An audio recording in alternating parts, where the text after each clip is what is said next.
आप सभी को मकर संक्रांति की हार्दिक शुभकामनाएं। नमस्कार दोस्तों, आज हम बात करेंगे भारतीय संस्कृति के एक ऐसे अद्भुत पर्व की, जो न केवल खगोलीय घटना का प्रतीक है, बल्कि हमारे जीवन में नई ऊर्जा, सकारात्मकता और शुभता लाने का संदेश भी देता है। हम बात कर रहे हैं मकर संक्रांति की। ये पर्व पूरे भारत में अलग अलग नामों और रीति रिवाजों के साथ मनाया जाता है, लेकिन हर जगह इसका उद्देश्य एक ही है, हमारे जीवन को उजाले, सौहार्द और परोपकार से भरना। मकर संक्रांति का महत्व पौराणिक कथाओं से लेकर आधुनिक जीवन तक हर रूप में देखा जा सकता है। इस दिन सूर्य देव मकर राशि में प्रवेश करते हैं और उनकी उत्तरायण यात्रा आरंभ होती है। ये समय नई शुरुआत, कठिनाइयों से उबरने और अपने कर्मों को सुधारने का प्रतीक है। इस पर्व पर गंगा स्नान, दान पुण्य, तिल गुड़ का प्रसाद और पतंग उड़ाने जैसी परंपराएं हमें अपनी संस्कृति और मूल्यों से जोड़ती हैं। आइए इस पर्व के पौराणिक, धार्मिक और खगोलीय महत्व के साथ साथ इसकी परंपराओं, कथा और आध्यात्मिक संदेश को विस्तार से समझें। मकर संक्रांति का समय और तिथि। वर्ष 2025 में मकर संक्रांति 14 जनवरी मंगलवार को मनाई जाएगी। इस दिन सूर्य प्रातः 8:41 बजे धनु राशि से मकर राशि में प्रवेश करेगा। इसे सूर्य संक्रांति के नाम से भी जाना जाता है। खगोलीय दृष्टि से ये वह समय होता है जब सूर्य दक्षिणायन दक्षिण की ओर झुकाव से उत्तरायण उत्तर की ओर झुकाव की ओर अग्रसर होता है। इस परिवर्तन को अत्यंत शुभ माना जाता है, क्योंकि इसे सकारात्मकता, ऊर्जा और नई शुरुआत का प्रतीक माना गया है। मकर संक्रांति पर सूर्य का मकर राशि में प्रवेश धार्मिक और खगोलीय दृष्टि से महत्वपूर्ण होता है। यह एक ऐसा समय है जब दिन बड़े और रातें छोटी होने लगती हैं।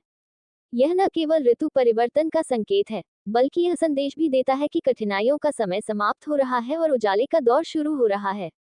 मकर संक्रांति का खगोलीय महत्व गहरा है। प्राचीन भारतीय खगोलशास्त्र में इसे विशेष स्थान दिया गया है। ये पर्व उस समय का प्रतीक है जब पृथ्वी पर सूर्य की किरणें उत्तरी गोलार्ध पर पड़ने लगती हैं। ये सूर्य के उत्तरायण का प्रारंभ होता है, जो अगले 6 महीनों तक चलता है। उत्तरायण को देवताओं का दिन माना गया है, जबकि दक्षिणायन को रात्रि। महाभारत में भी इसका उल्लेख मिलता है। जब भीष्म पितामह तीरों की शैया पर लेटे हुए थे, तो उन्होंने सूर्य के उत्तरायण होने तक अपने प्राणों का त्याग नहीं किया। ये दर्शाता है कि इस समय को अत्यंत शुभ माना गया है। मकर संक्रांति की पौराणिक कथा। मकर संक्रांति से जुड़ी कई पौराणिक कथाएं हैं। इनमें से एक कथा भगवान सूर्य और उनके पुत्र शनिदेव की है। शनिदेव, जो मकर राशि के स्वामी हैं, और उनके पिता सूर्य के बीच संबंध मधुर नहीं थे। पौराणिक कथा के अनुसार शनिदेव ने सूर्य देव से दूरी बना ली थी, लेकिन मकर संक्रांति के दिन सूर्य देव शनिदेव के घर गए और उन्हें मना लिया। ये दिन पितृ और पुत्र के मेल का प्रतीक बन गया। एक अन्य कथा भगवान विष्णु से जुड़ी है। माना जाता है कि इसी दिन भगवान विष्णु ने असुरों का वध कर उनके सिरों को मंदार पर्वत के नीचे दबा दिया था। ये बुराई पर अच्छाई की विजय का प्रतीक है, इसलिए मकर संक्रांति को विजय पर्व भी कहा जाता है।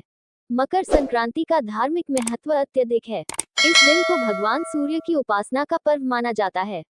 सूर्य देव को शक्ति, ऊर्जा और ज्ञान का स्रोत माना गया है। इस दिन सूर्य को अर्घ्य देना, तिल गुड़ का दान करना और गंगा स्नान करना अत्यंत पुण्यकारी माना जाता है। गंगा स्नान का महत्व इस पर्व में खास तौर पर बताया गया है। पौराणिक मान्यताओं के अनुसार मकर संक्रांति के दिन गंगा, यमुना और सरस्वती का संगम होता है, जिसे त्रिवेणी संगम कहा जाता है। प्रयागराज में इस दिन संगम पर स्नान करने से जन्म जन्मांतर के पाप समाप्त हो जाते हैं। मकर संक्रांति के दिन दान का विशेष महत्व है। इस दिन तिल, गुड़, कंबल, अनाज और अन्य वस्तुओं का दान किया जाता है। तिल गुड़ का महत्व खास तौर पर बताया गया है। यह न केवल धार्मिक दृष्टि से बल्कि स्वास्थ्य के लिए भी लाभदायक है। तिल सर्दियों में शरीर को गर्मी प्रदान करता है और गुड़ सेहत के लिए फायदेमंद होता है। महाराष्ट्र में इस दिन तिल और गुड़ के लड्डू बनाकर कहा जाता है, तिल गुड़ गया और गोड़ गोड़ बोला, जिसका अर्थ है कि तिल और गुड़ का आनंद लो और मीठे वचनों से जीवन में मधुरता लाओ। गुजरात, राजस्थान और उत्तर भारत में मकर संक्रांति के दिन पतंग उड़ाने की परंपरा है। इसे आनंद और उल्लास का प्रतीक माना जाता है। रंग बिरंगी पतंगे आकाश को सजाती हैं और यह उत्सव एक सामाजिक समागम का रूप ले लेता है। पतंगबाजी का उद्देश्य केवल मनोरंजन नहीं है, बल्कि यह संकेत देता है कि हम ऊंचाइयों को प्राप्त करने का प्रयास करें और जीवन में लक्ष्य हासिल करें। उत्तर भारत में मकर संक्रांति को खिचड़ी पर्व के रूप में मनाया जाता है। इस दिन चावल, दाल और तिल से बनी खिचड़ी का भोग लगाया जाता है। इसे भगवान को अर्पित किया जाता है और गरीबों में वितरित किया जाता है। खिचड़ी सादगी और समानता का प्रतीक है। ये हमें सिखाती है कि हमें सादा जीवन और उच्च विचारों को अपनाना चाहिए। मकर संक्रांति केवल धार्मिक पर्व नहीं है, बल्कि यह एक सामाजिक और सांस्कृतिक उत्सव भी है। इस दिन लोग एक दूसरे से मिलते हैं, पुरानी दुश्मनी को भुलाकर नए संबंध बनाते हैं। ये पर्व एकता, भाईचारे और सौहार्द का प्रतीक है। किसानों के लिए भी ये दिन खास होता है, क्योंकि यह फसल कटाई के समय का संकेत है। इस दिन वे अपनी मेहनत का उत्सव मनाते हैं और नई फसलों का स्वागत करते हैं। मकर संक्रांति हमें सिखाती है कि हर कठिनाई के बाद उजाला आता है।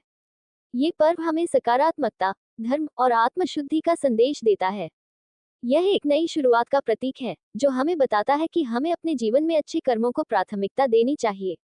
मकर संक्रांति भारतीय संस्कृति का एक अद्वितीय पर्व है, जो धर्म, खगोल, समाज और कृषि से जुड़ा हुआ है। ये हमें सिखाता है कि जीवन में संतुलन, कर्म और दान का महत्व कितना बड़ा है। इस पर्व का हर पहलू हमें प्रेरणा देता है कि हम अपने जीवन में सुधार करें, दूसरों की मदद करें और प्रकृति के साथ सामंजस्य बनाकर चलें। मकर संक्रांति का संदेश यही है कि जीवन में प्रकाश और सकारात्मकता हमेशा हमारे प्रयासों का परिणाम होती है। वीडियो कैसी लगी दोस्तों?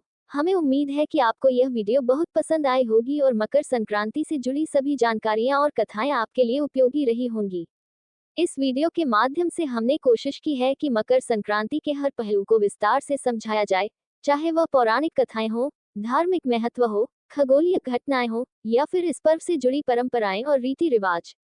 अगर यह वीडियो आपको अच्छी लगी हो तो इसे लाइक करें, अपने दोस्तों और परिवार के साथ शेयर करें और हमारे चैनल को सब्सक्राइब करना न भूलें। साथ ही कमेंट सेक्शन में हमें जरूर बताएं कि इस वीडियो में आपको सबसे खास क्या लगा और अगली बार आप किस विषय पर वीडियो देखना चाहेंगे। आपके सुझाव और समर्थन हमें बेहतर सामग्री बनाने की प्रेरणा देते हैं। तो जुड़े रहिए हमारे साथ और हमारे इस सांस्कृतिक सफर का हिस्सा बनिए। धन्यवाद।